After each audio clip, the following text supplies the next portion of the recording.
Dear friends, मैं हूँ Tanya Pandey, your English teacher. और आज हम स्टार्ट करने वाले हैं प्रेजेंट कंटिन्यूअस टेंस। तो याद रखिएगा, प्रेजेंट कंटिन्यूअस टेंस की जो पहचान है, वाक्य के अंत में, सेंटेंस के लास्ट में रहा है, रही है, रहे हैं आता है। इसके जो कुछ अलग नाम जो हैं प्रेजेंट कंटिन्यूअस के, वो present imperfect tense and present progressive tense भी इसे हम कहते हैं। नेक्स्ट वाला देखते हैं। इसका यूज़ हमेशा सिंगुलर नंबर के साथ किया जाता है। एग्जाम्पल, सिंगुलर नंबर्स के जो एग्जाम्पल है वो है शी, ही, इट, नेम। ठीक है, इनके साथ किसका यूज़ किया जाएगा? इज़ का यूज़ किया जाएगा। ठीक है, एम का यूज़ हमेशा ही आई के साथ होता है। यहाँ पे मिसप्रिंट है, लिखा हुआ नहीं है, लेकिन याद रखेंगे एम का यूज़ हमेशा आई के साथ होता है। आर का यूज़ हमेशा plural number, for example we, they, you, we, they, you, है ना। तो किसके किसके साथ होता है? आर का यूज़ वी, दे, यू के साथ होता है। इस टेंस में मेन वर्ब के फॉर्म में फोर्थ फॉर्म का यूज़ होता है। इट मीन आईएनजी फॉर्म का यूज़ होता है। मेन वर्ब आपकी जो मेन वर्ब होगी वो हमेशा फर्स्ट फॉर्म में होगी, उसके साथ आईएनजी लगेगा। सेंटेंस किस प्रकार के होंगे? वह आ रहा है, वह जा रहा है, हम खा रहे हैं, वे घूम रहा है। नेक्स्ट देखते हैं, इसके कुछ इंपॉर्टेंट स्ट्रक्चर हैं। पहला स्ट्रक्चर देख ले जो सबसे ज़्यादा यूज़ किया जाता है। सब्जेक्ट रहेगा, सब्जेक्ट की जगह he, she, it, they, name आ सकता है। प्लस इधर पे क्या होगा? उसके बाद हेल्पिंग वर्ब लगेगी according to subject. Subject singular है, प्लूरल है, क्या है, उसके अकॉर्डिंग क्या लगेगा? हेल्पिंग वर्ब लगेगी। Is, am, are plus verb का फर्स्ट फॉर्म प्लस आईएनजी। यहाँ पर मिसप्रिंट कर दिया गया है, क्या लगेगा यहाँ पे? हमेशा आईएनजी फॉर्म का यूज़ होगा, आईएनजी फॉर्म का यूज़ होगा प्लस ऑब्जेक्ट। ठीक है, नेक्स्ट वाला देखते हैं। जैसे कि यहाँ पे दिया हुआ है मैं आ रहा हूँ, आई एम कमिंग। वह काम कर रही है, शी इज़ वर्किंग। हम कोशिश कर रहे हैं, वी आर ट्राइंग। वे लोग कोशिश कर रहे हैं, दे आर ट्राइंग। इस टाइप के जो सेंटेंस है बनेंगे। जैसे यहाँ पे देखिए, सब्जेक्ट क्या है? आई है। आई के साथ मैंने आपको बताया है कि एम का यूज़ होगा। ठीक है, वर्ब की फर्स्ट फॉर्म लगेगी, वर्ब की फर्स्ट फॉर्म कम है और उसके साथ आईएनजी का यूज़ हो जाएगा, कमिंग। अगर ऑब्जेक्ट है तो लिखेंगे, नहीं है तो कोई आवश्यकता नहीं है। वह काम कर रही है, शी इज़ वर्किंग। हम कोशिश कर रहे हैं, वी आर ट्राइंग। वे लोग कोशिश कर रहे हैं, दे आर ट्राइंग। इस टाइप के जो सेंटेंसेस है बहुत ही ज़्यादा सिंपल सेंटेंसेस हैं।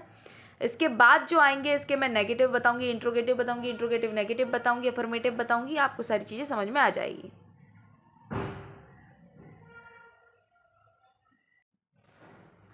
जैसे अभी हम अफर्मेटिव सेंटेंस हो गया, नेगेटिव सेंटेंस हो गया, इंटेरोगेटिव हो गया, नेगेटिव इंटेरोगेटिव हो गया, इनके कुछ स्ट्रक्चर देख लेते हैं। जैसे अफर्मेटिव में अभी मैंने आपको बता दिया, सब्जेक्ट लगेगा, इज, एम, आर लगेगा, वर्ब का fourth form, it mean verb की फर्स्ट फॉर्म के साथ आईएनजी प्लस ऑब्जेक्ट लगेगा। नेक्स्ट वाला नेगेटिव देख लेते हैं। सब्जेक्ट लगेगा, इज, एम, आर, वही हेल्पिंग वर्ब लगेगी, नॉट लग जाएगा हेल्पिंग वर्ब के बाद, वर्ब की fourth form plus object. Interrogative में डब्ल्यू एच वर्ड होगा, इज, एम, आर होगा, सब्जेक्ट होगा, फिर आपका वर्ब का फोर्थ फॉर्म होगा प्लस ऑब्जेक्ट होगा। नेगेटिव इंटेरोगेटिव सेंटेंसेस में क्या होगा? क्वेश्चन वर्ड होगा, इज, एम, आर होगा, सब्जेक्ट होगा, नॉट होगा, वर्ब की फोर्थ फॉर्म होगी प्लस ऑब्जेक्ट होगा। तो अब इसकी धीरे धीरे प्रैक्टिस करेंगे। प्रैक्टिस करने के बाद आपको समझ में आ जाएगा कि हमको आगे करना क्या है। अफर्मेटिव सेंटेंस, वह कार चलाना सीख रहा है। वह कार चलाना सीख रहा है। ही क्या है बेटा? सिंगुलर है, इसके साथ किस फॉर्म का यूज़ होगा? इज़ का यूज़ होगा। क्यों? क्योंकि इज़ का यूज़ कहाँ होता है? He, she, it, name and anything which is singular के साथ होता है।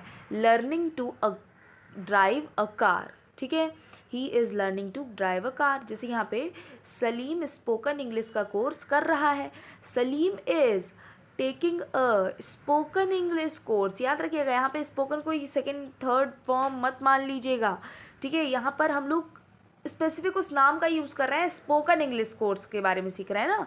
तो Salim is taking a spoken English course. शिक्षिका अभी नई भाषा सीख रही है, अभी नई भाषा सीख रही है। The teacher is learning a new language at the moment.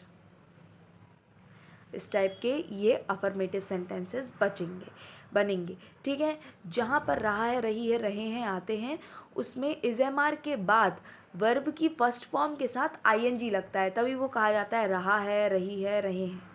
ठीक है, जैसे यहाँ देखा जाए, he is not eating an apple. इधर पे मैंने नेगेटिव सेंटेंसेस बताए हैं। वह सेब नहीं खा रहा है, वह सेब नहीं खा रहा है। ठीक है, he is not eating an apple, यहाँ पे सब्जेक्ट है। सब्जेक्ट के बाद आपने देखा कि हेल्पिंग वर्ब आई हुई है। फिर मैंने बताया था हेल्पिंग वर्ब के जस्ट बाद में क्या लगेगा, नॉट लगेगा। फिर आपकी फर्स्ट फॉर्म के साथ आईएनजी, देन उसके बाद क्या लगेगा, ऑब्जेक्ट लग जाएगा, सिंपल। ठीक है, she is not driving a car, वह कार नहीं चला रही है। You are not replying to me, तुम मुझे रिप्लाई नहीं दे रहे हो। She is not studying her book, वह अपनी पुस्तक नहीं पढ़ रही है। I am not wasting my time, मैं समय बर्बाद नहीं कर रहा हूँ। They are not helping me, वे मेरी सहायता नहीं कर रहे हैं। इस टाइप के जो सेंटेंसेस है वो किस में जाते हैं, प्रेजेंट कंटिन्यूअस के नेगेटिव सेंटेंसेस कहला जाते हैं। He is going to school. हाँ, अब देखिए यहाँ पर हम लोग कौन से सेंटेंसेस बनाएंगे, इंटेरोगेटिव सेंटेंसेस बनाएंगे। मतलब कि हम किसी से प्रश्न कर रहे हैं, तब किस प्रकार से हमारा वाक्य बनेगा, किस प्रकार से हमारा सेंटेंस बनेगा, उसको देखेंगे। क्या वह स्कूल जा रहा है, is he going to school. याद रखिएगा क्या होता है, आपको सब कुछ सेम रखना है, आपको सारी की सारी चीज़ें सेम रखनी है। बस जो आपकी हेल्पिंग वर्ब है उसको सब्जेक्ट के आगे उठा करके रख देना है। ठीक है, हेल्पिंग वर्ब को कहाँ रखना है, सब्जेक्ट के आगे उठा करके रख देना है। देन सारी चीज़ें सेम रहेगी और लास्ट में याद रहेंगे, very very very very important, question mark होना बहुत ज़रूरी है। क्या वह स्कूल जा रहा है, is he going to school. क्या वह नया फ़ोन खरीद रहा है, is he buying a new phone. क्या वे फुटबॉल खेल रहे हैं, आर दे प्लेइंग फुटबॉल। क्या वह कुछ खाना बना रही है, is she cooking some food. क्या वे काम कर रहे हैं, क्या वे काम कर रहे हैं, are they doing their work. ख़त्म, इतना ही कुछ रहेगा। नेक्स्ट वाले सेंटेंसेस देख लेते हैं। अब देखिएगा यहाँ पर हम नेगेटिव विथ क्वेश्चन वर्ड इसके बारे में देखेंगे। ठीक है, तुम्हें क्या नहीं आ रहा है। तो याद रखिएगा जब यहाँ पे क्या, क्यों, अगर वाक्य के बीच में या फिर सेंटेंस के बीच में क्या, क्यों, कब, क्यों ऐसे वर्ड आते हैं तो कुछ नहीं है, जो हमारा सब्जेक्ट रहता है, सब्जेक्ट के सामने एक तो आपकी हेल्पिंग वर्ब हो जाएगी इज एम आर, ठीक है, प्लस डब्ल्यू एच वर्ड जुड़ जाएंगे, सॉरी क्वेश्चन वर्ड जुड़ जाएंगे।